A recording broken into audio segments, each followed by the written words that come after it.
Le procès du siècle vient de se terminer avec la libération du journaliste le plus primé au monde. Assange est libre, et ça a été la grande bonne nouvelle de ces derniers jours. Et forcément, au Canard, on se devait de faire une vidéo pour vous expliquer tout ça, mais surtout donner la parole à celui qui a été au cœur de toutes les luttes pour la libération d'Assange en France, j'ai nommé évidemment Victor Dedage. Donc comment s'est passée sa libération? Pourquoi a-t-il été libéré? Et que faire maintenant pour continuer son combat? C'est ce qu'on va voir ensemble dans cette vidéo du Canard. Alors juste avant de donner la parole à Victor, il faut quand même rappeler quelque chose d'important, juste peut-être que vous n'avez pas encore les idées bien droites sur l'affaire Assange.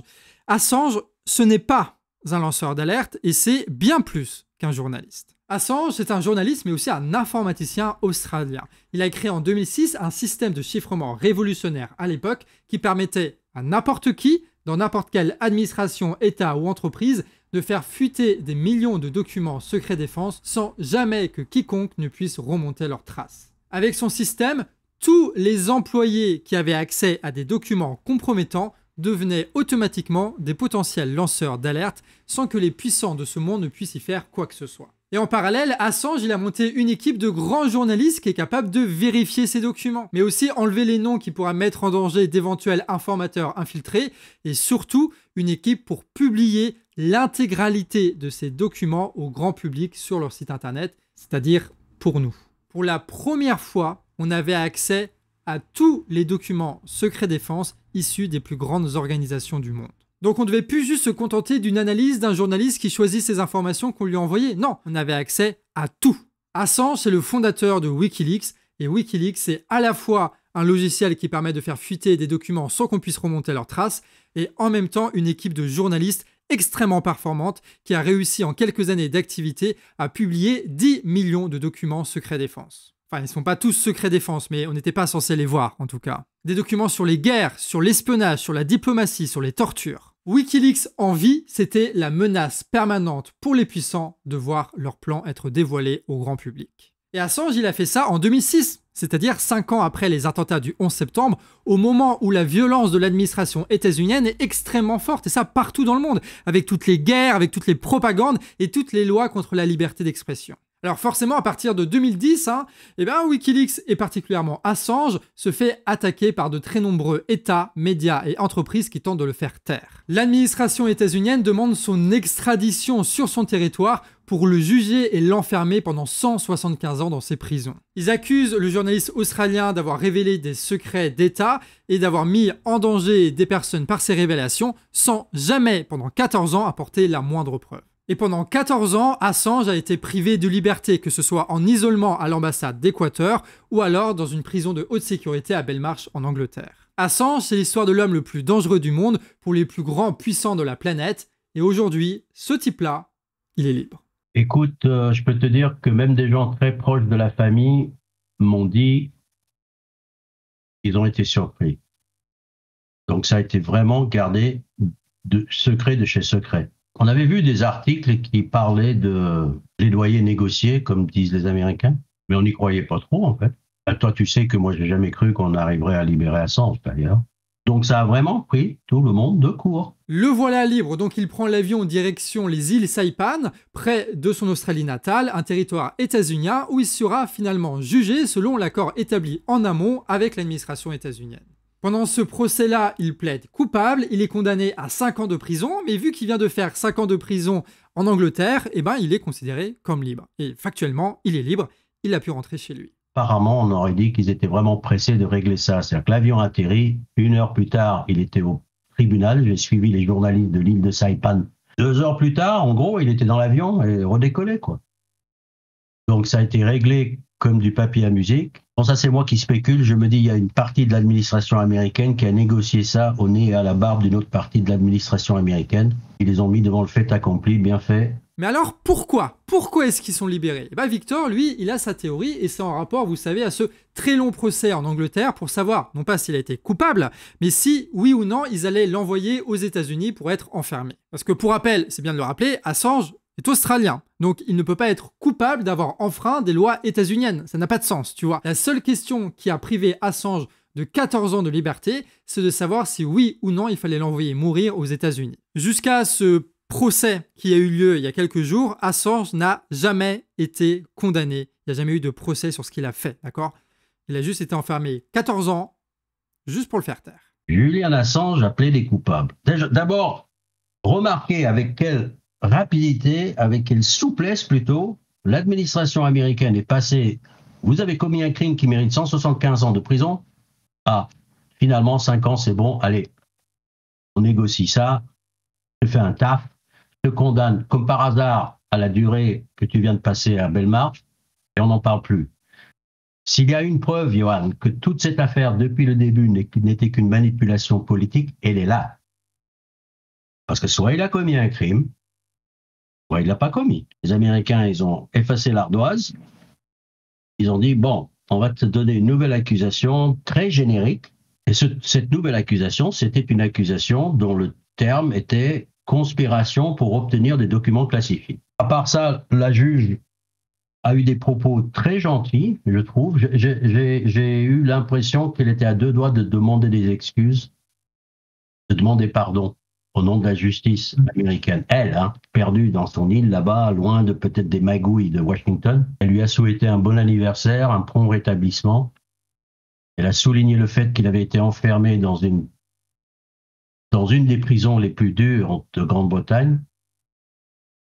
Et elle a reconnu formellement, c'est important ça, que Julian Assange et Wikileaks n'ont mis aucune vie en danger. Ça, c'est une sacrée reconnaissance, parce que c'est un des arguments anti-Wikileaks qui circulent. Donc si vous avez vu des médias ou des gens ou quoi dire que Assange a trahi son combat, c'est faux. C'est faux, c'est faux, c'est faux. La réalité, c'est qu'il a tenu des années et des années de torture jusqu'à pouvoir enfin réussir à sortir de là sans jamais reconnaître ce pourquoi on l'accusait, sans jamais renier sur sa liberté d'expression. Je trouve surréaliste ce système américain qui te permet de plaider coupable pour marchander ta peine. Et il paraît que dans le cas des lanceurs d'alerte, j'ai lu quelque part que 98% en fait des affaires de lanceurs d'alerte et des affaires de ce type-là, où tu plaides non coupable et on va te juger coupable et tu prends 150 ans, ou tu plaides coupable et tu n'en prendras que 30. Choisis. C'est du mafieux, c'est du chantage, c'est tout ce que tu veux. Donc la grande question, c'est pourquoi? C'est les Américains qui ont craqué.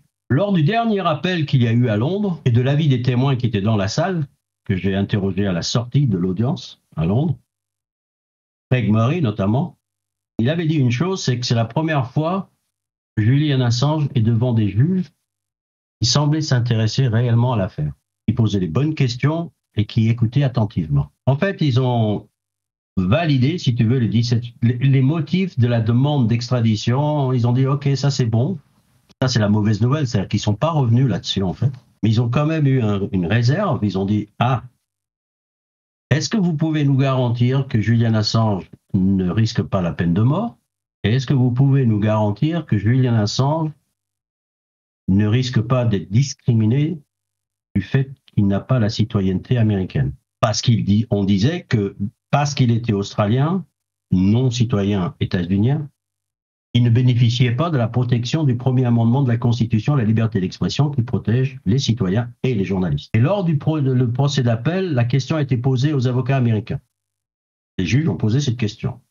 Et les avocats ont dit, il pourra demander la protection du premier amendement. Les juges les ont rattrapés en disant, c'est pas la question qu'on vous a posée. On vous a pas demandé s'ils pouvaient demander la protection. On vous a demandé s'ils bénéficieraient de la protection. Les garanties, ils les ont fournies sous une forme bizarre, une lettre à l'entête de l'ambassade des États-Unis à Londres, qui répétait exactement ce que les avocats avaient dit lors du procès.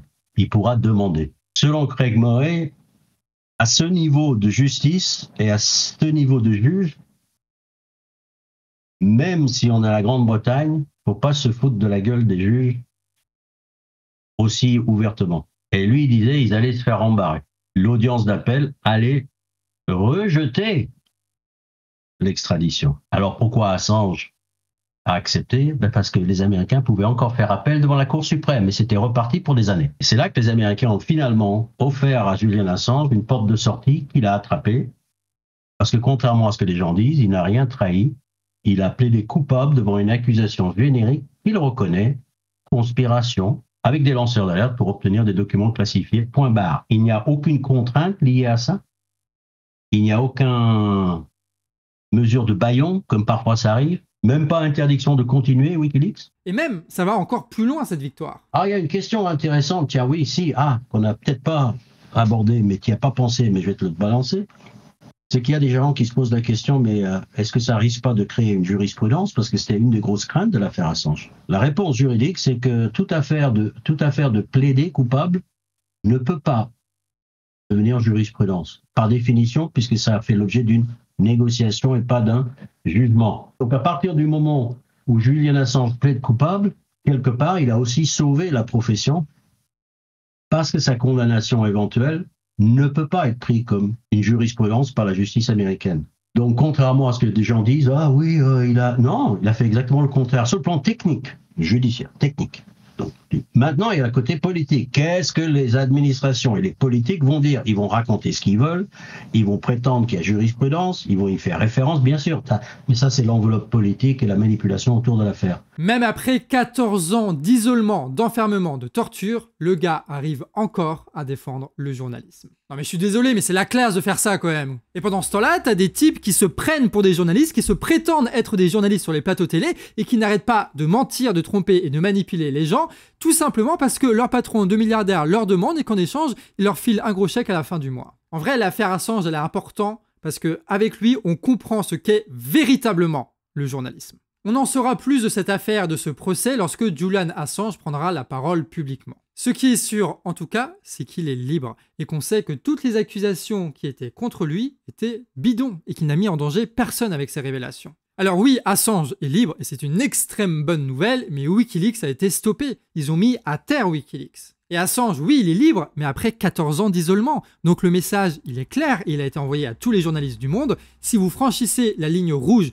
et que vous faites un petit peu trop de révélations sur les plus puissants de cette planète, vous aurez votre vie détruite et votre média avec. De ce point de vue-là, les Américains ont gagné.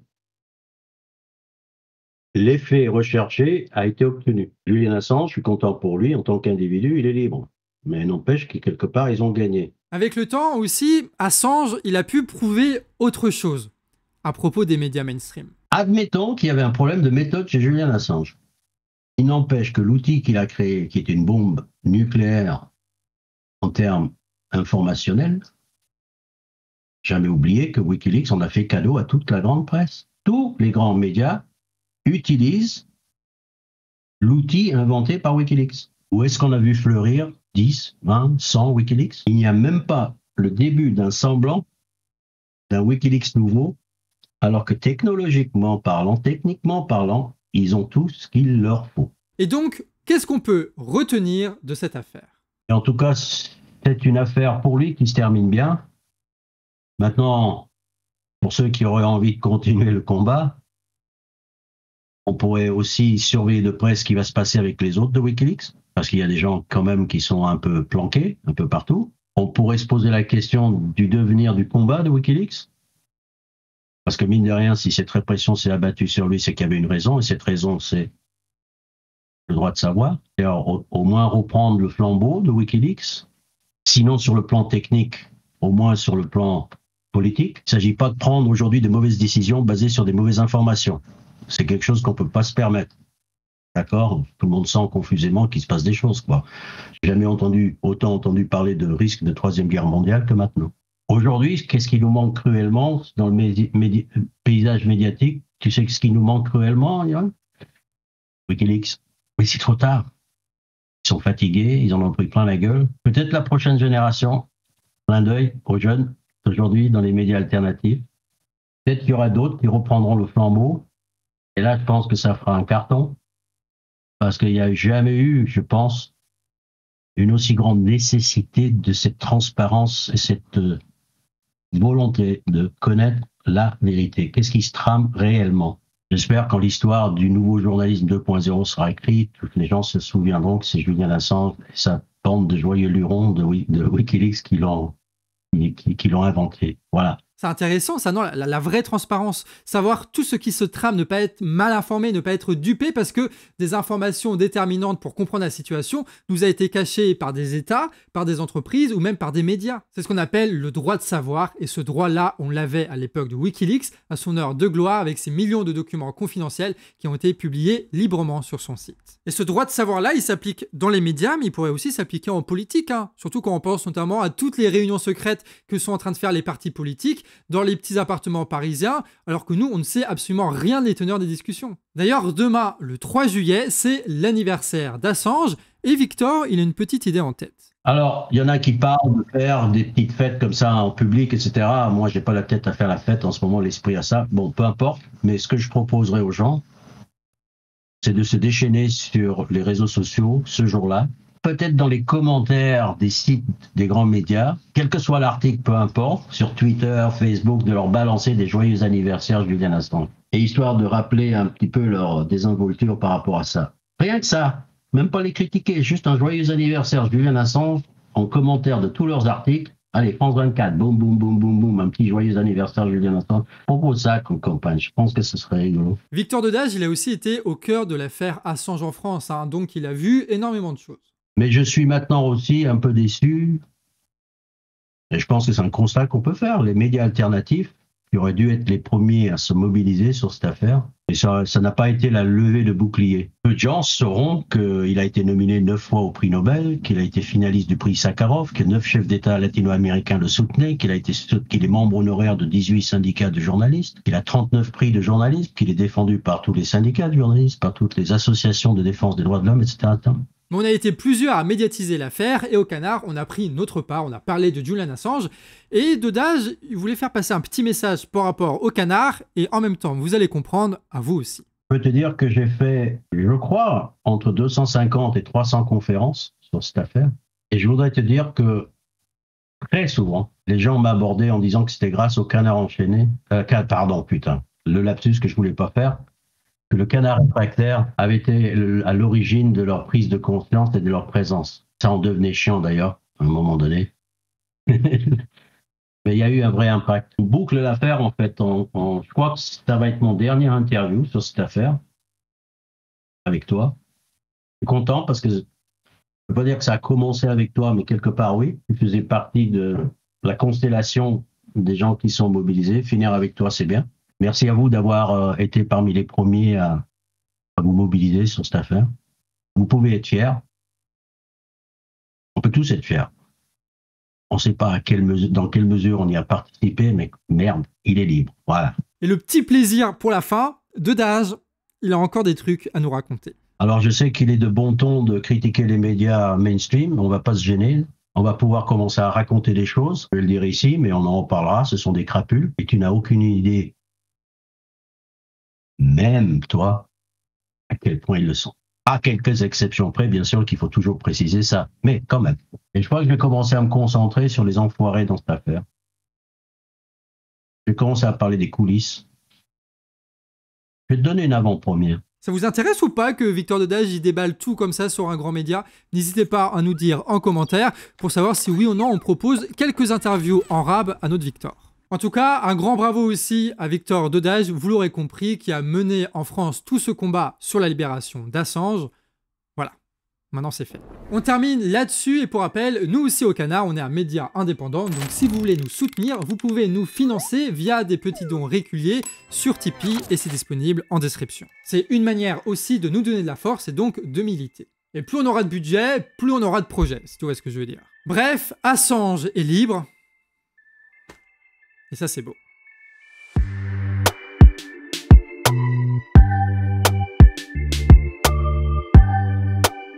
Ouais.